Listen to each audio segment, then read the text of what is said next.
Jadi saya mohon, karena Bapak Ibu sudah menjadi pemimpin, menjadi kepala sekolah, itu punya visi tentang sekolah kejuruan itu seperti apa. Dididik taat aturan. Dari sejak kapan? Dari sejak sekolah. Karena apa? Kedisiplinan, tanggung jawab itu dibiasakan, bukan diceritakan, bukan diajarkan, tapi dibiasakan. Maka yang di Purwakarta ingat, benar Pak Asep waktu itu jadi guru, dan Pak Dedi, Pak Gubernur pernah menyampaikan, terus hari mengarang SMK bisa nyian kursi media kunaon di kursi nah kabatur meliweka SMK, benar tuh? Saya benar-benar berharap bahwa SMK itu menjadi ekosistem sekolah yang melahirkan anak-anak yang halus budinya, sehat jiwanya, terampil.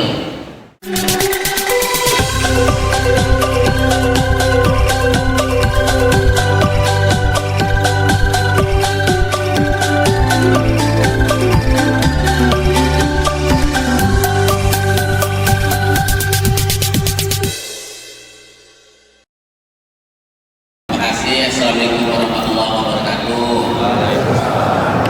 Sampurasun. Bismillahirrahmanirrahim. Wala hawla wala quwwata illa billah. Wassalatu wassalamu ala Rasulillah wa ala alihi wa yassir li amri wa hlul 'uqdatam min lisani yafqahu qawli. Saya mengharapkan ke seluruh kepala SMK di Provinsi Jawa Barat.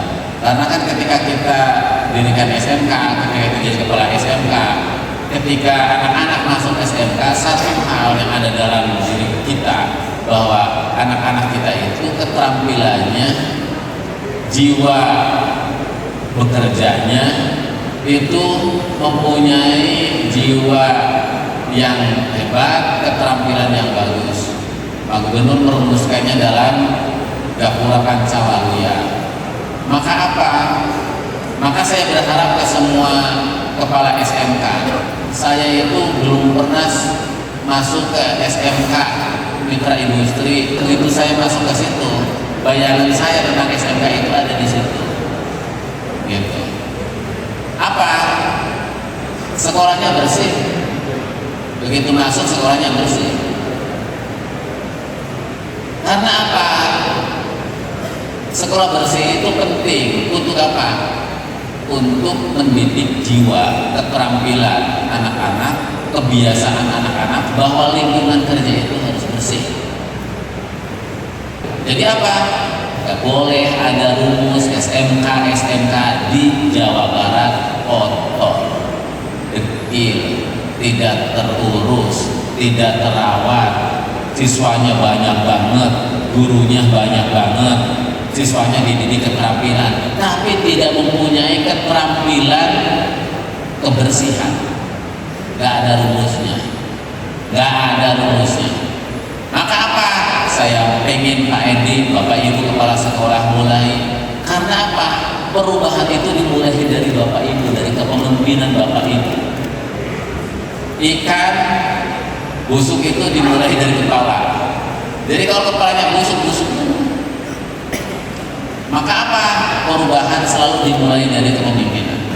Jadi saya mohon, karena Bapak Ibu sudah menjadi pemimpin, menjadi kepala sekolah, itu punya visi tentang sekolah kejuruan itu seperti apa. Dididik taat aturan. Dari sejak kapan? Dari sejak sekolah. Karena apa?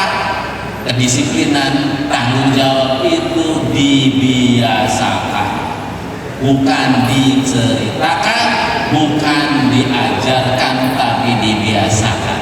Iya, mulai dari hal-hal kecil. Saya pengen semua yang terjadi di sekolah itu menjadi praktek pedagogik. Naon praktek pedagogik teh? Prinsip pembelajaran mendalam. Naon pembelajaran mendalam teh? Kudu dikahayang Pak Menteri. Jadi lamun saya ke sekolah membicarakan itu saya sedang mempraktekkan kebijakan menteri. Jadi lamun gubernur ke sekolah kudu bersih, sekolah kudu bersih. Sedang menjalankan kebijakan Pak Menteri agar apa? Kebersihannya menjadi praktek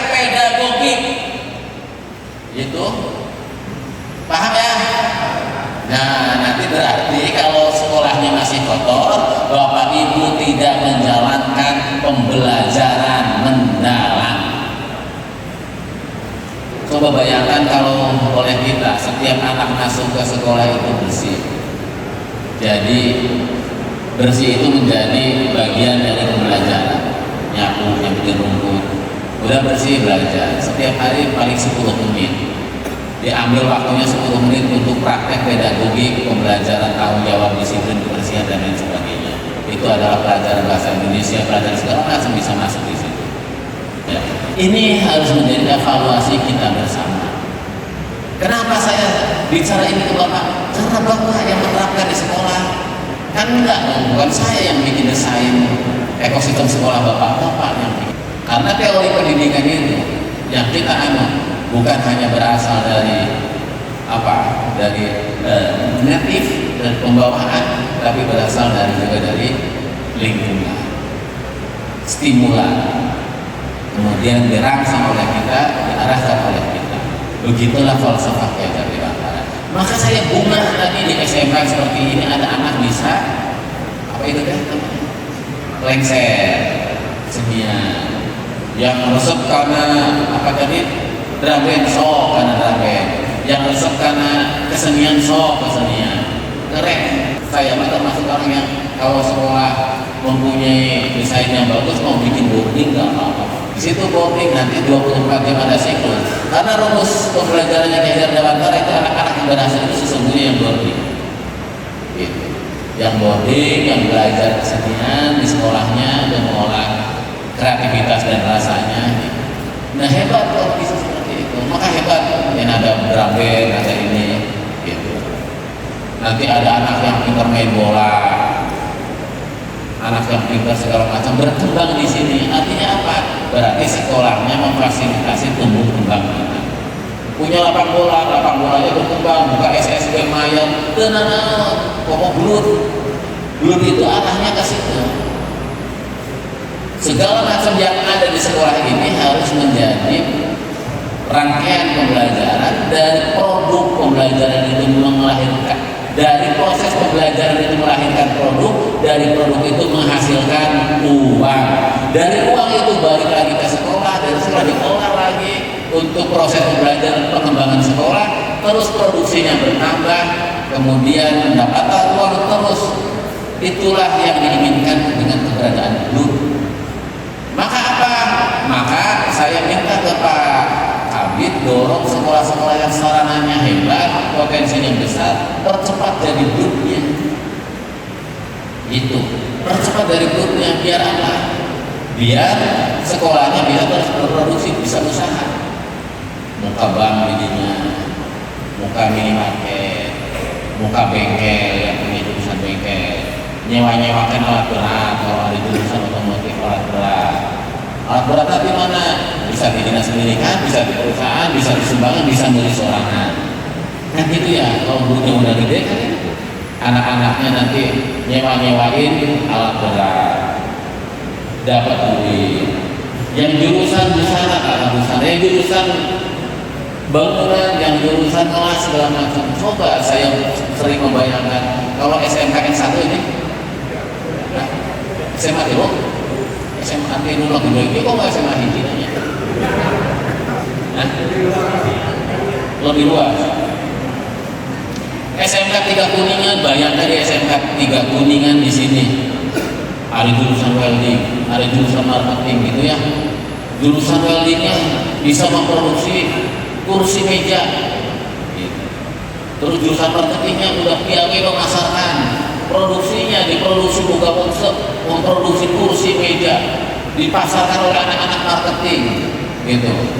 Kemudian nanti teknologi alat beratnya, pakai enak, bisa ngangkutan, gitu. Jurusan logistiknya berjalan. Jadi semua jurusan di sekolah itu menjadi ekosistem, saling mengait. Dan minimal sama, kualitasnya lebih bagus, gitu. Kan bisa yang kayak gitu itu bisa dipelajari. Ada rumusnya.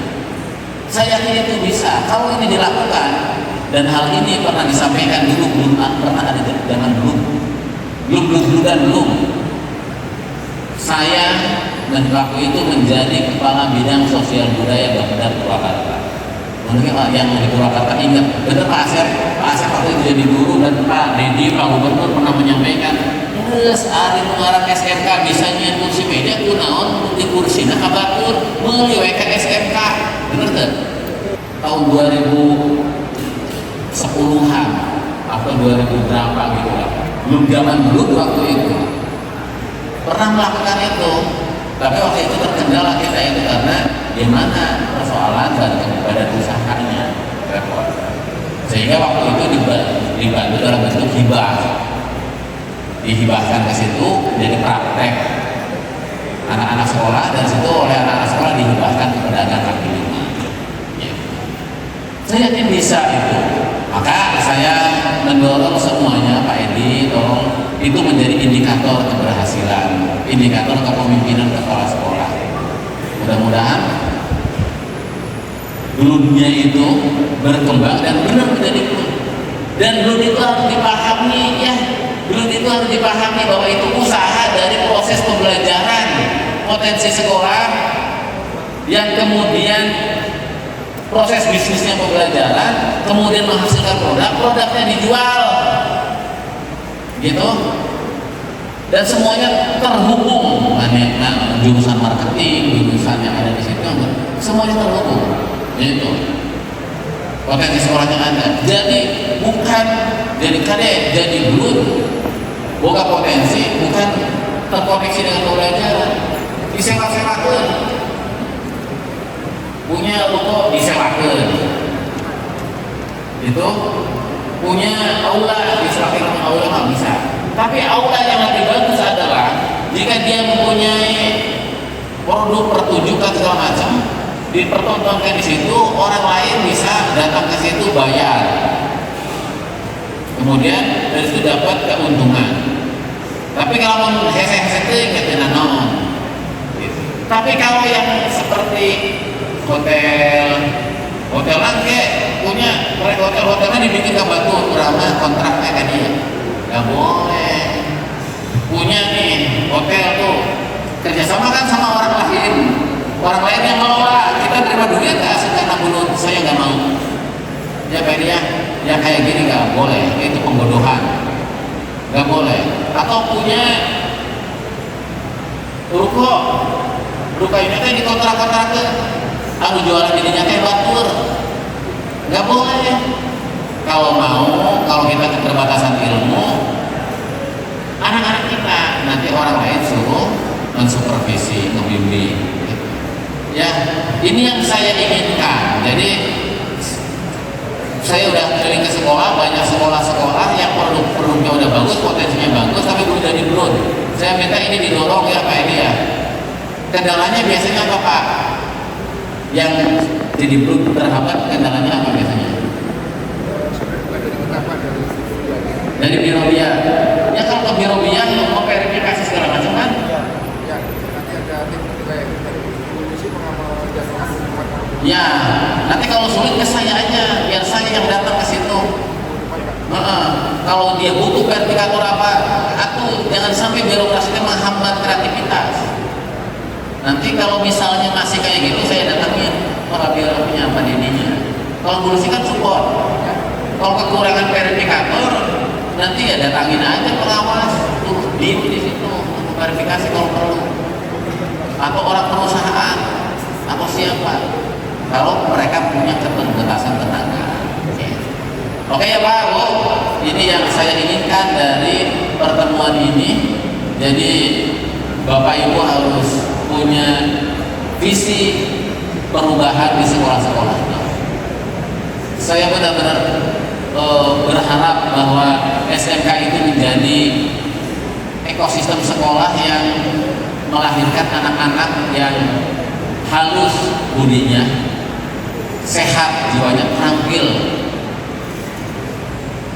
mempunyai keterampilan dalam dirinya. Itu bisa dilakukan.